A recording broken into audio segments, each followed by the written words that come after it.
On November 4, 1979, a group of Iranian revolutionaries stormed the American embassy in Tehran, Iran, and took 66 American diplomats and citizens hostage. Over the next 444 days, the hostage crisis dominated the news and became the single biggest foreign policy issue for both the United States and Iran. Even after the crisis ended, it affected Iranian-U.S. relations for the last 45 years. Learn more about the Iran hostage crisis, its causes, and how it was resolved on this episode of Everything Everywhere Daily.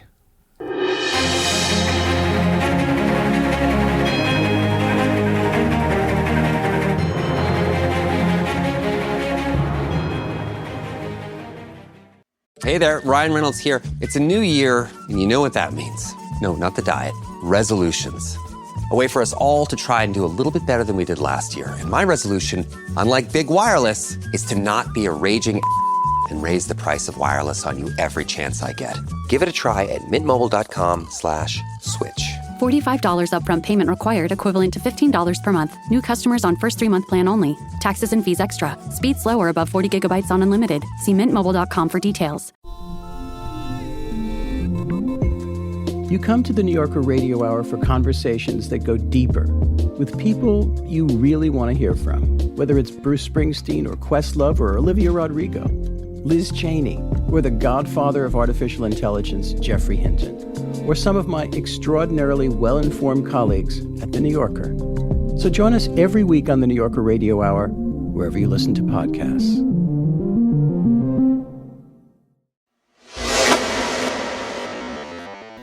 If you weren't alive for it at the time, it would be hard to understand just how important the Iran hostage crisis was when it was unfolding. The crisis dominated the news for over a year. Every single day during the crisis, every evening news program counted the days since the hostages were taken. People all across the country tied yellow ribbons to trees outside their homes.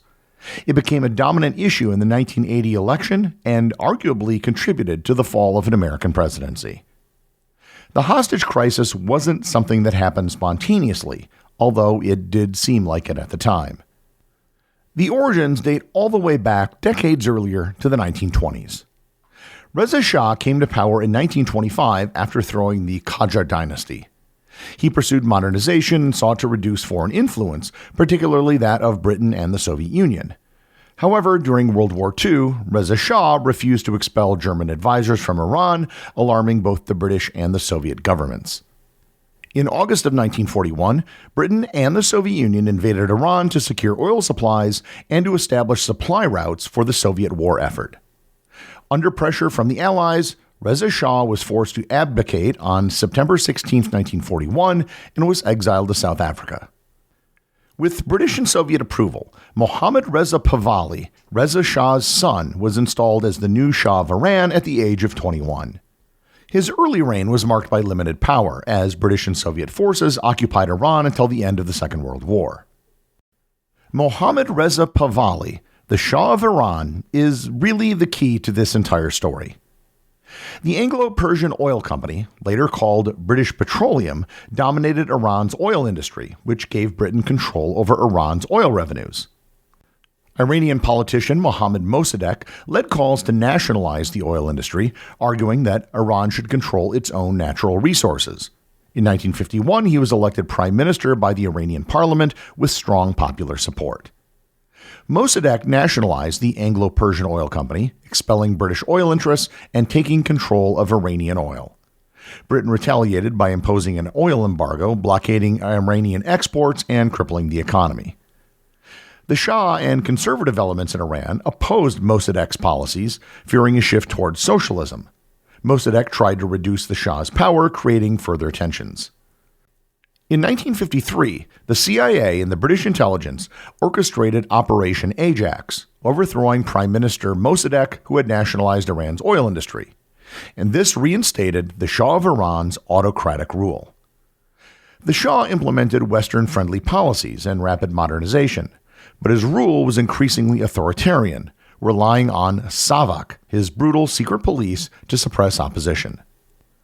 Savak was the secret police, intelligence agency, and security organization of Iran under the Shah, established in 1957 with the help of the CIA.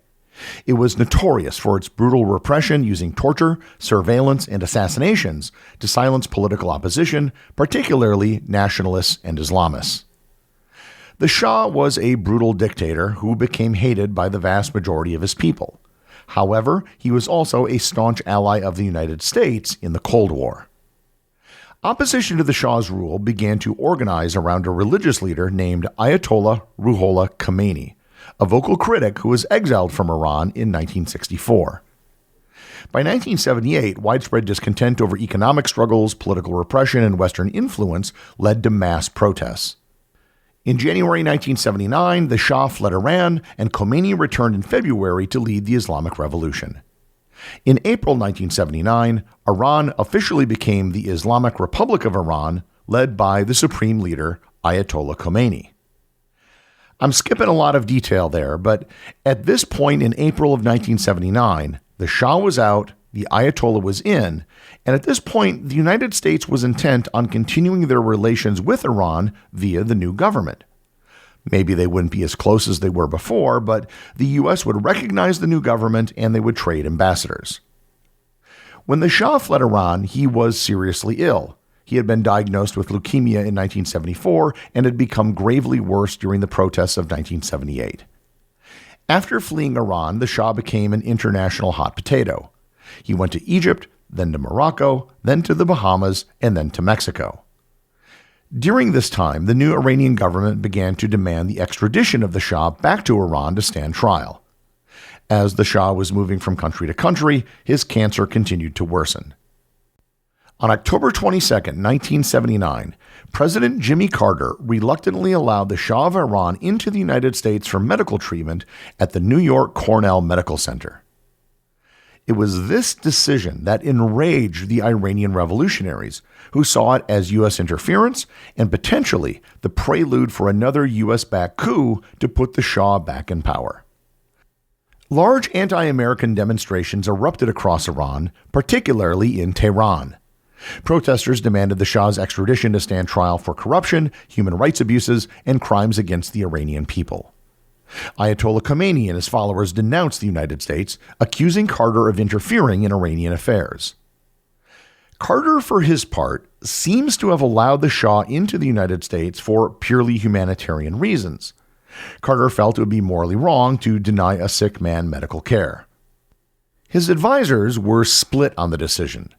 His national security advisor, Zbigniew Brzezinski, pushed for allowing the Shah in, arguing that the United States should stand by its former ally. Meanwhile, Secretary of State Cyrus Vance warned that it could provoke crisis in Iran and advised against it. Regardless of the thinking behind Carter's decision, Carter totally underestimated the level of hostility in Iran towards the United States. Protests in Iran exploded, and they were targeted at the focal point of the American presence in the country, the American embassy in Tehran. On November 4, 1979, less than 2 weeks after the Shah arrived in the United States for medical treatment, a group of Iranian students, aligned with Khomeini's revolutionary government, stormed the U.S. embassy. As for the Shah, the center of the whole controversy, he was in the U.S. for less than 2 months. On December 15th, he left for Panama and then left for Egypt again in March of 1980. On July 27th, 1980, the Shah died in Cairo at the age of 60. The students who stormed the embassy initially took 66 hostages, including diplomats, military personnel, and civilians. 3 were later released on November 19th, 10 on November 20th, and then 1 later in July, leaving 52 Americans held captive. The hostages were subject to isolation, blindfolded interrogations, and threats of execution. Many were kept in solitary confinement for long periods, confined to small, dark rooms with little information of the outside world.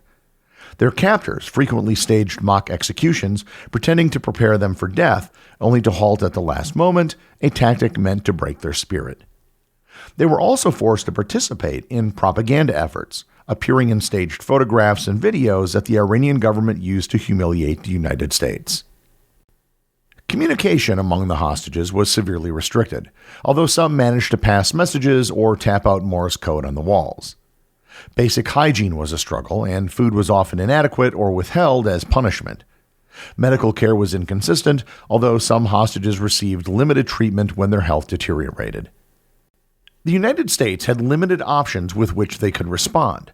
President Carter had imposed economic sanctions and froze Iranian assets in U.S. banks. He also expelled Iranian diplomats and attempted to pressure Iran diplomatically. 1980 was an election year, and the entire episode made the leader of the world's most powerful country look very weak. Also, in a highly unusual move, Carter had a primary challenge within his own party as an incumbent president from Senator Ted Kennedy. The pressure to take action cumulated with Operation Eagle Claw. It was a daring but ultimately disastrous U.S. military operation launched on April 24, 1980, to rescue the American hostages. The mission involved multiple phases, requiring U.S. forces to infiltrate Iran, rendezvous in the desert at a location known as Desert 1, and then proceed with an air assault on the U.S. Embassy. However, the plan was complicated and risky, requiring helicopters and transport planes to work in perfect coordination. Shortly after launching, the operation faced serious issues, including severe dust storms that damaged equipment and impaired visibility. Mechanical failures resulted in 3 helicopters becoming inoperable, reducing the force below the minimum required for the mission's success. With the plan compromised, the mission was aborted before reaching Tehran. During the withdrawal, however, tragedy struck when a helicopter collided with a C-130 transport aircraft, causing a massive fireball that killed 8 U.S. servicemen. The surviving personnel were forced to flee, abandoning equipment, vehicles, and classified documents, which the Iranians later seized. The hostage crisis became a story every night on the news. Every news broadcast would start with the number of days that the hostages had been held. The phrase, "America held hostage," became a daily feature on ABC News, which later evolved into the program Nightline, hosted by Ted Koppel.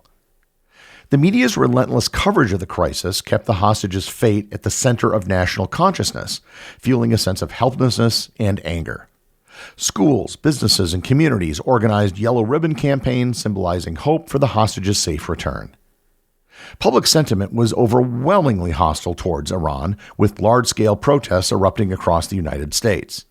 Many Americans burned Iranian flags, chanted anti-Iran slogans, and called for further military action.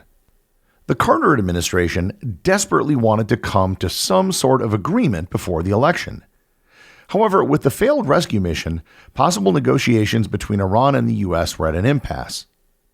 By mid-1980, efforts by intermediaries such as the United Nations and various European countries had also failed.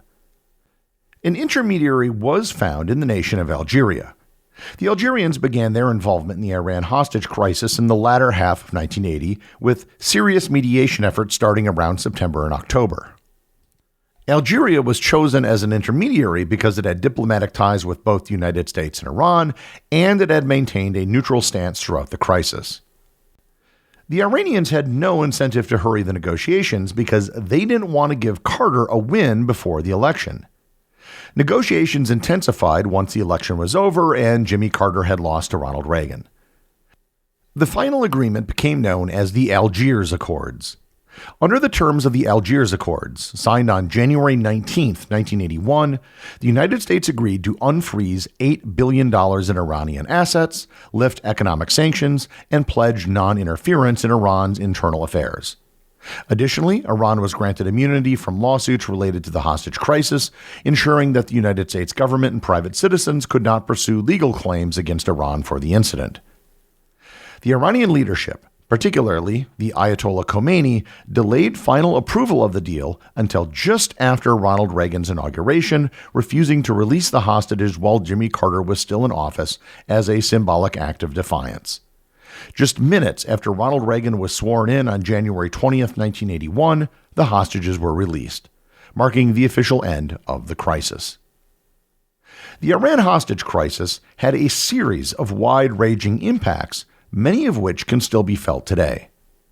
For Iran, the hostage crisis was a symbolic victory against the West, strengthening Ayatollah Khomeini's rule and entrenching the legitimacy of the new Islamic Republic of Iran. One of the most immediate and lasting effects was the severing of diplomatic ties between the United States and Iran, which remain broken to this day. The United States responded with economic sanctions that have only increased over the years, restricting Iran's access to global financial systems. The failure of Operation Eagle Claw resulted in a greater emphasis on counterterrorism and hostage rescue operations, including the creation of the U.S. Special Operations Command in 1987.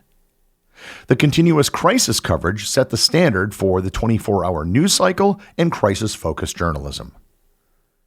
The distrust and animosity it created remains unresolved, ensuring that the hostage crisis is remembered not just as an historical event, but as an enduring symbol of broken diplomacy. The executive producer of Everything Everywhere Daily is Charles Daniel. The associate producers are Benji Long and Cameron Kieffer.